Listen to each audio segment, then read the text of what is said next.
Hi, friends, welcome back. My name is Lauren, and today we're going to get into the garden. The weather has finally turned, and I want to show you what we have done at the end of February, 1st of March, with getting some seeds in the planter, and then also unveiling the garden from what we had done in the fall of 2025, preparing for the 2026 garden season. In keeping with the current theme that we've been going on is eating farm to table, you can have your own little miniature farm or garden right in your own backyard, on your balcony, even in your front yard for those who are in townhomes and don't have much of a backyard. Pots do wonders.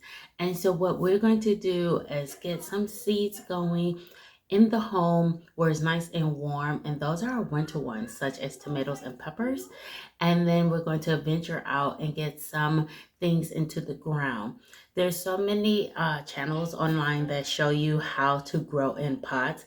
So I'm going to show you what we do in this home and how much we have really enjoyed it. And then I'll take you along because guess what? I had to take a class.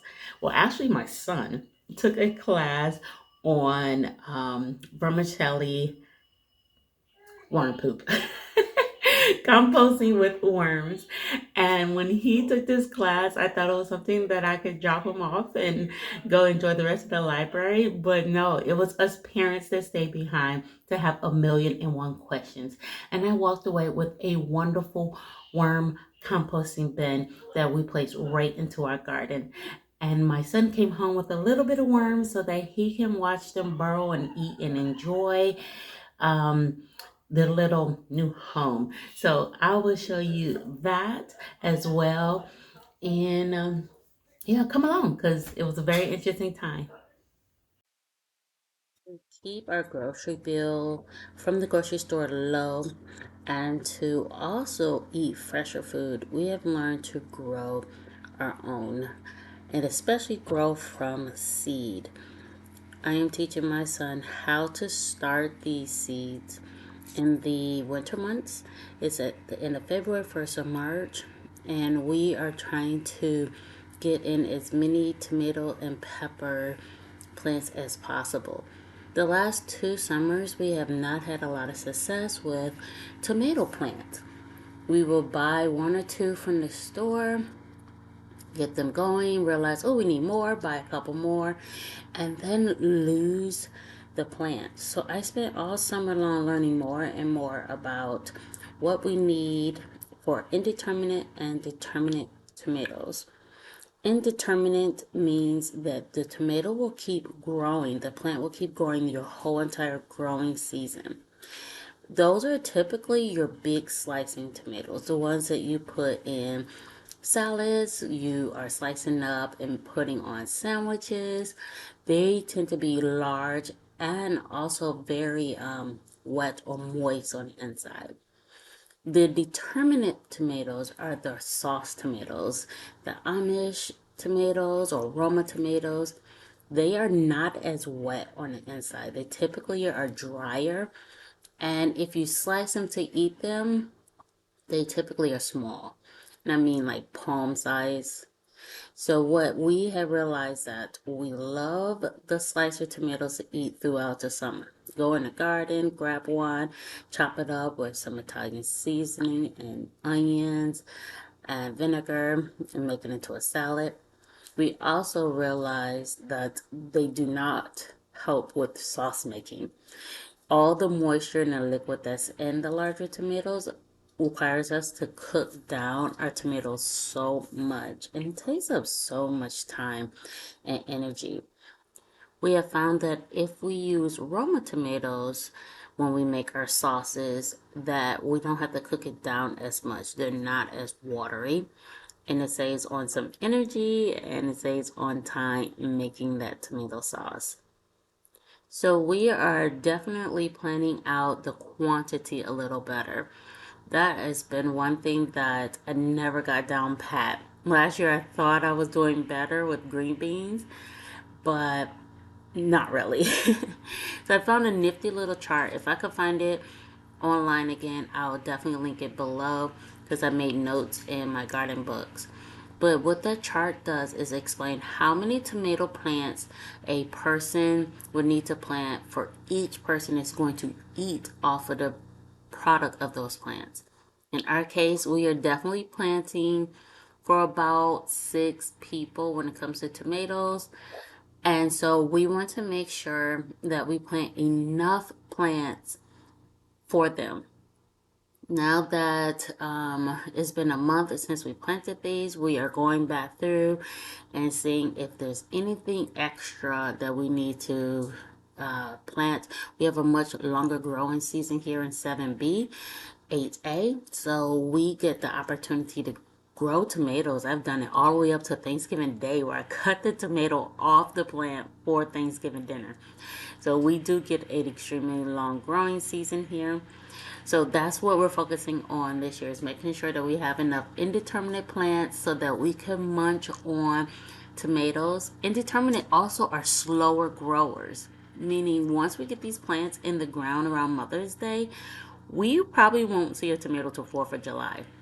Determinate tomatoes are sauce tomatoes. We should see some of those closer to Father's Day. They'll take much shorter time because they'll grow in clusters, and that cluster will be ready, and then another cluster will come up, and then pretty much after a couple different clusters per plant, it'll start to die back.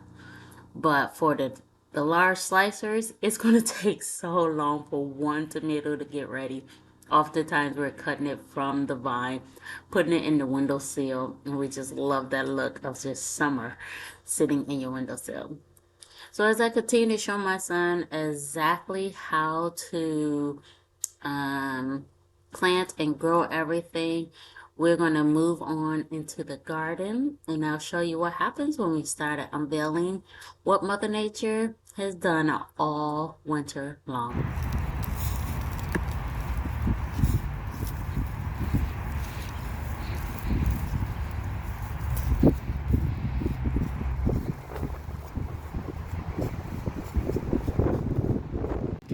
I am out in the garden right now because it is such a beautiful day. The weather has been so crazy up and down, where we're going from like 90-degree weather to freezing quite a bit.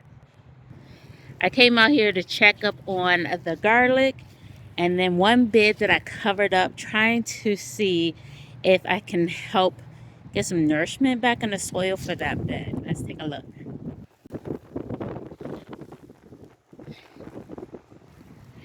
So the garlic is doing beautifully. I'm so happy. I have not grown the garlic here in years. I think I did a couple cloves last year that never grew into anything. Right now I'm kind of pulling some weeds out. I got to get this bed fed some way, somehow. And I'm learning more about fertilizers each and every year.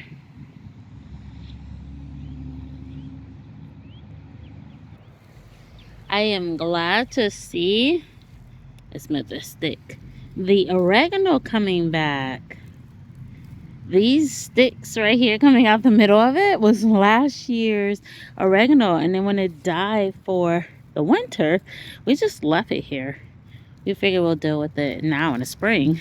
So I have to figure out how to cut all this dead out the middle, because all around is a fresh oregano. I'm so proud of it. And right next to it is beautiful chives from last year. It came back on its own too.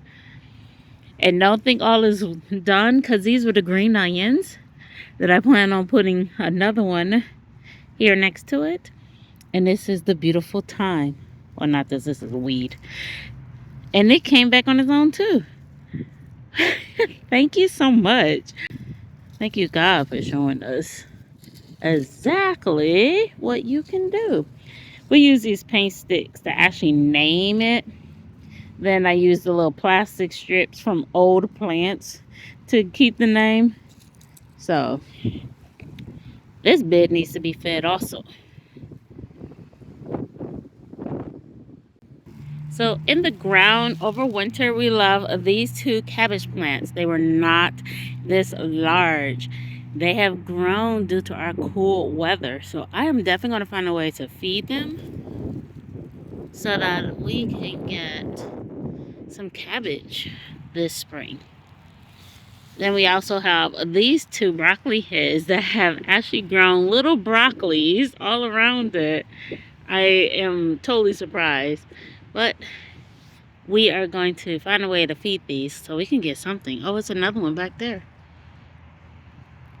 Speaking of random things that come back in the garden, this, I believe, are onions. These or this. I'm not quite sure if they're both the same thing or not. Um, and same as this one. I think these are actual onions. We did put onions in this planter, but a lot of them grew. So 1, 2, 3, 4, 5, 6, 7, 8, 9, 10. We have about 10. I don't know what this thing is in the middle, but we have 10 possible onions in this planter that we had no idea will come back.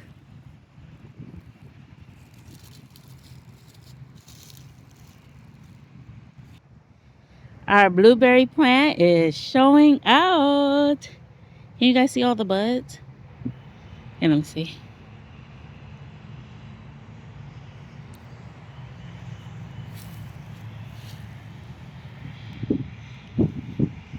Might just be enough to make a pie. While I was out in the garden, I also took the liberty to start moving the fence line back. We have about 5-6 acres to play with, so we are not quite sure why we only limit ourselves to this small space. But we will keep you posted on what we end up doing.